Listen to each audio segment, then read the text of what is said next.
Hello, thank you for joining us today. My name is Carlene. And I'm Jay. We are also known as Jaylene. On this channel, we recap and provide our reviews for Married at First Sight. Today we'll be reviewing Season 17, Episode 5, Take Me to Paradise City.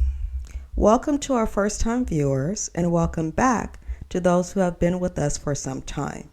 Thank you to those who subscribed, but if you haven't already, please do so now and click that notification bell so you won't miss any of our videos. Let's start off with the group meetup. So we know that they are on their honeymoon. They all got together. They were trying to figure out what activities they wanted to do. So Lauren mentioned doing something physical. Orion was on board, and Cameron had something to say about it.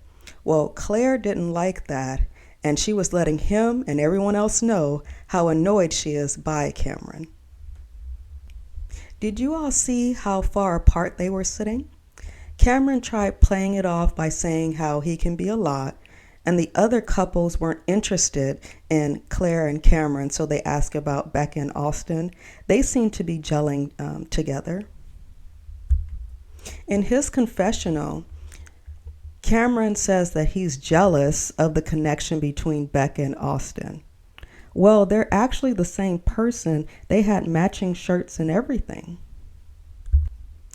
Lauren and Orion and Emily and Brennan, they were rubbing it in how they're all getting along well with their spouses.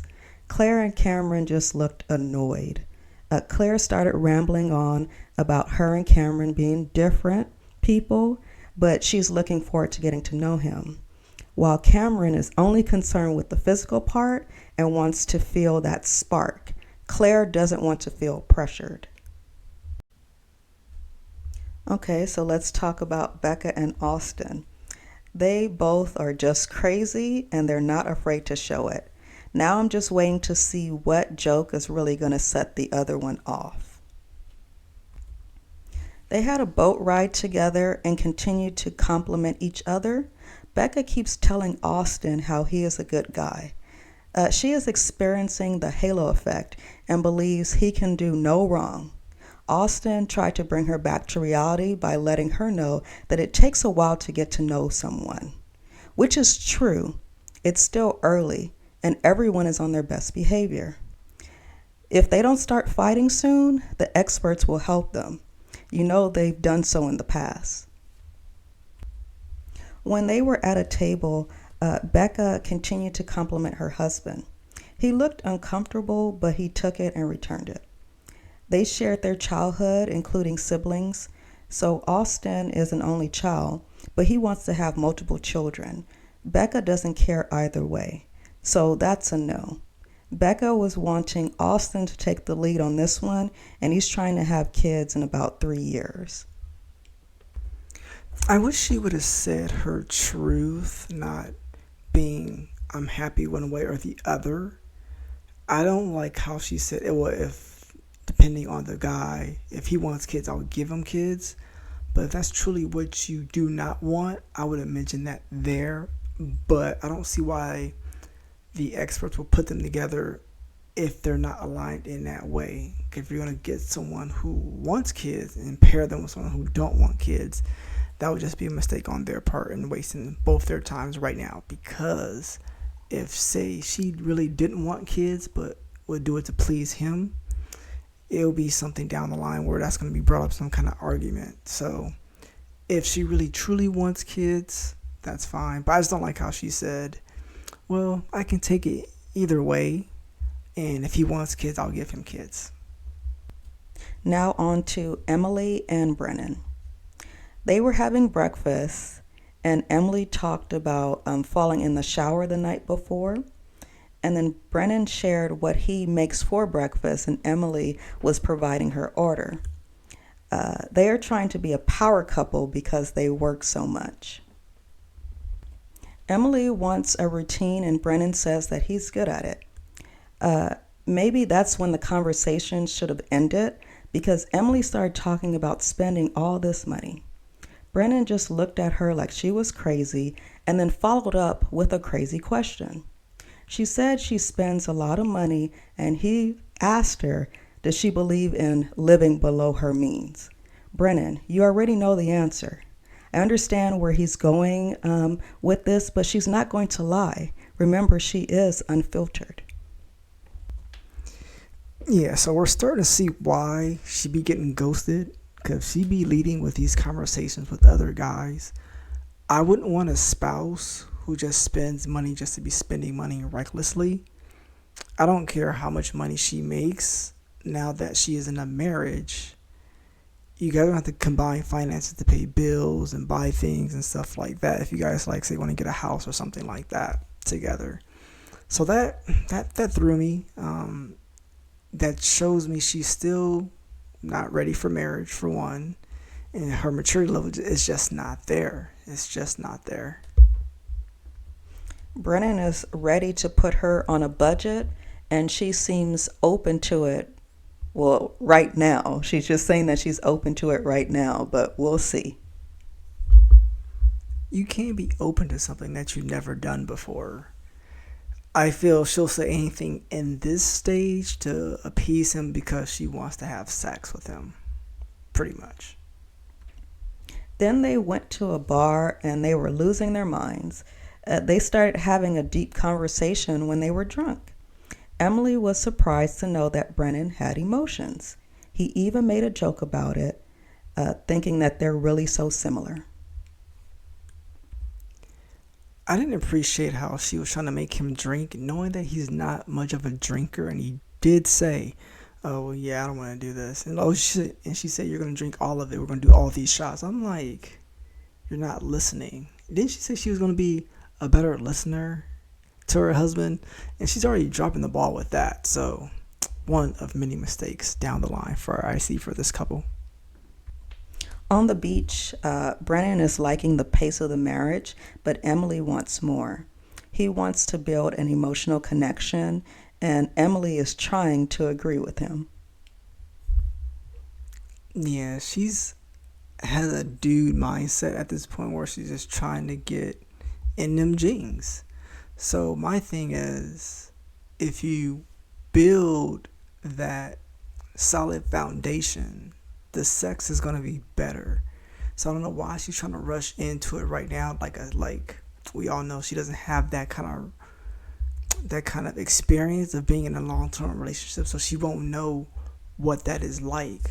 So I just wish we had more expertise during the honeymoon period and not let them fend for themselves for the most part when it comes to these type of conversations. Okay, Clare and Cameron. So Clare was happy that Cameron finally woke up. Clare was just making fun of Cameron in his swimwear.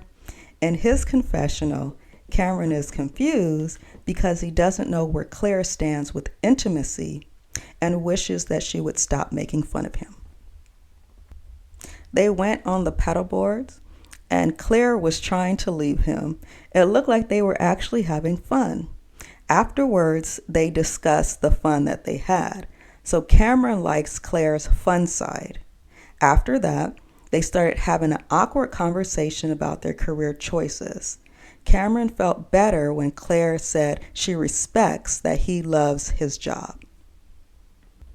At dinner, they were having an awkward conversation and really trying not to offend each other. So Clare wants Cameron to go to therapy, but he doesn't want to. Cameron was looking for a fun night, and Clare was ready to grill him. Clare is really uncomfortable with Cameron and is not afraid to let him know.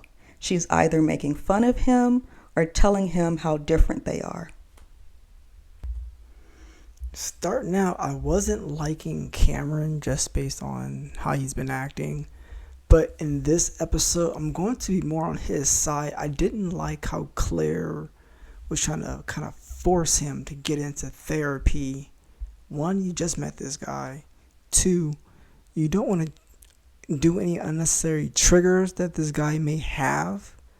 And if you're trying to have this marriage work, I just feel like she kept poo-pooing him all this whole episode with little jabs for jokes and talking about what he does for a living. And as long as you love it, blah blah blah. It's like it was something off with her in this episode. I don't know what happened between when they got to Mexico and this point here. Of course, there's so much we probably didn't see in between the airport and here where their vibe seems to be off, where it wasn't on the initial honeymoon. On the initial wedding day.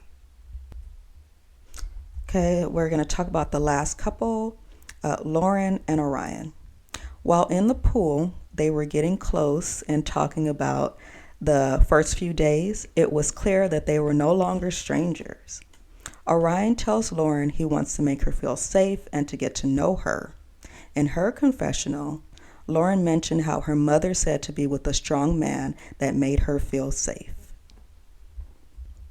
Then they started talking about the number of kids they want, including adoption. Orion feels that the chemistry is growing and it's making him really happy.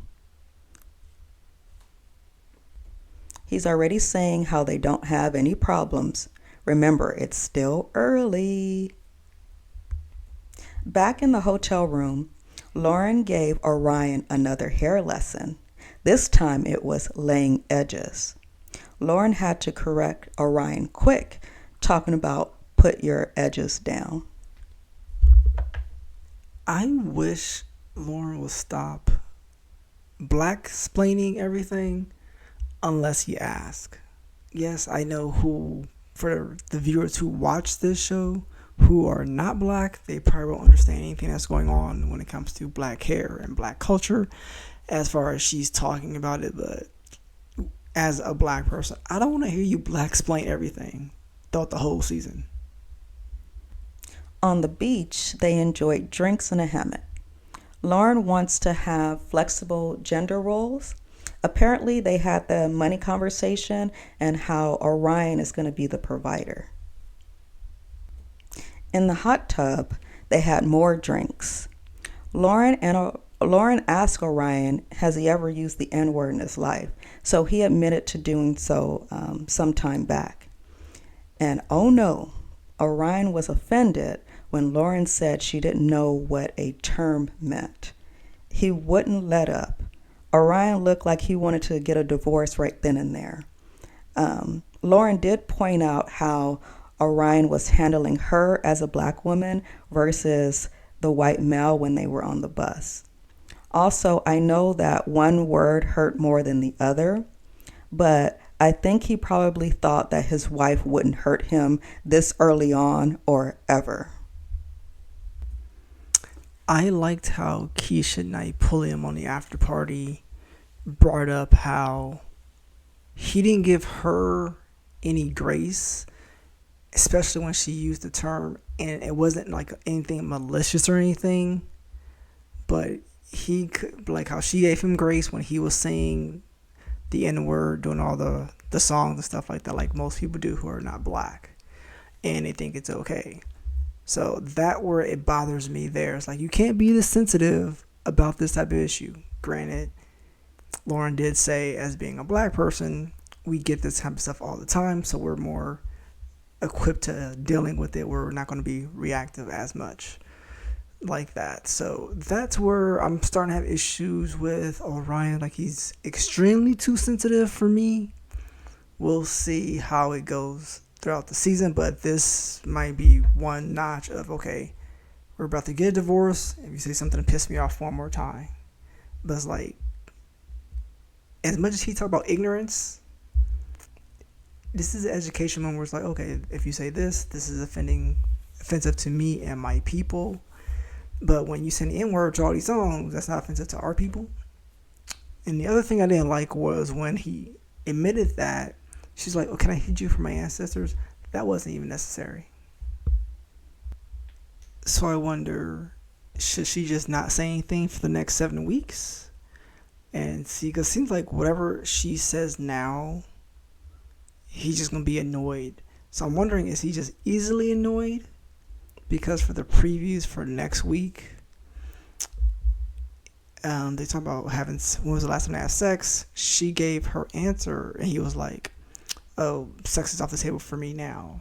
Now, I don't know if that was edited to look that way, or it's just something that was different in that type of conversation of it'll be off the table if such and such thing happened here. But yeah, as of right now, what I'm seeing, I'm not liking Orion right now. He's just also, which I always forget when I look at this couple, the age difference, that's where it comes into play for me as well, because he does not need to be with her since he's the younger one, and he's not showing the maturity level. If what we saw in the previews for next week's episode is actually what it was. So yeah, so we got one couple I feel will say yes on decision day.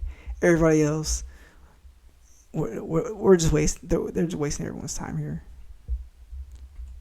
Well, that's all we have for episode 5. What are your thoughts on episode 5? We'd love to hear from you. Put your thoughts in the comments.